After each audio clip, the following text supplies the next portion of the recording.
Well, if you're feeling stressed, you're not alone. Stress levels are rising due to the COVID-19 pandemic and the numerous disruptions in our daily lives. And with the holiday season in full swing, those stress levels are bound to keep rising.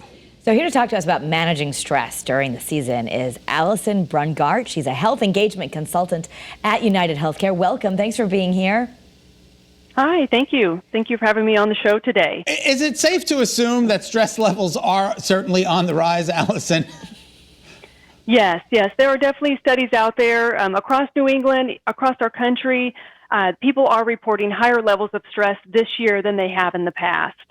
So there's some solutions. Recently, American Psychological Association came out with a study that said that we are facing a national mental health crisis, and it could yield some serious health and social consequences for years to come. So we're certainly seeing that. It's also an opportunity to end the stigma and to let everyone know we're all in this together. Right. Like everybody is feeling this. Everybody could use a little help sometimes.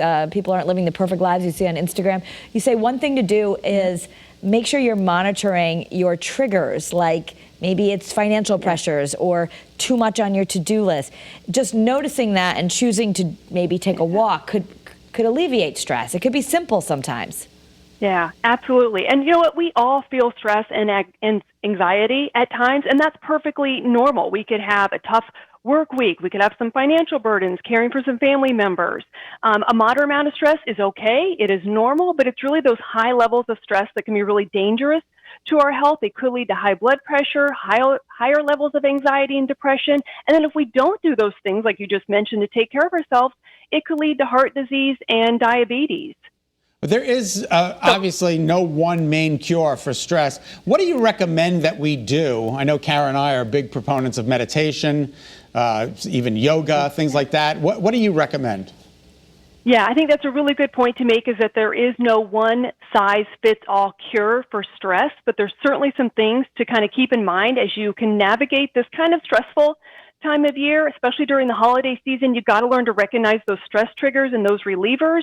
You have to know that, financial things and personal demands are two very common triggers, and it really may be helpful to kind of recognize your needs and your wants this time of year. And then also kind of be aware of those unhealthy stress relievers, smoking, eating too much, drinking too much. And, really this is a time we're supposed to be kind of focusing on the things that bring us joy and that's the things that can be good for us. So it'd be nice to kind of give yourself a break. When you do feel like stress is kind of building up, takes a few minutes, take a break, relax.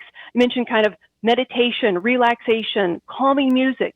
Just take time to take a walk. And we know that physical activity is a great boost for our mental health and our physical health and our spiritual health. And you might need to have someone to speak to who is skilled in this. Earlier, we did a story on cognitive behavioral therapy. There's so many great resources here in Connecticut. How do you advise people find maybe they need some help, and it might even be covered by their insurance? That's right. That's another point that I wanted to make is, not only do you need to take time for yourself, but also check your health plan benefits. A lot of insurance companies, such as United Healthcare, are going to offer some behavioral health programs that can help you with your mental health. They can connect you to resources. There's also some treatment for substance abuse that could be available through your health plan. And then one thing I wanted to mention through United Healthcare is our Sanvello app, which has an app that you can download from the App Store, and it has clinically validated tools and resources to kind of help you reduce your stress and your anxiety and your depression, all available through a free app that people can download. It's called Sanvello app. Sanvello. Yeah, just important for people to know that they're not alone and that there really are resources out there that can make you feel better. Yeah, right. That is right. And again, and if things start to really get bad and you just don't feel like you're getting that kind of relief, then it would be time to, seek help and speak to your personal care physician. Thank you so much, Allison. We appreciate your time today, and happy holidays. All right. Thank you. Same to you. For more information, you can visit uhc.com, or you can follow United Healthcare on social. It's on social media at UHC.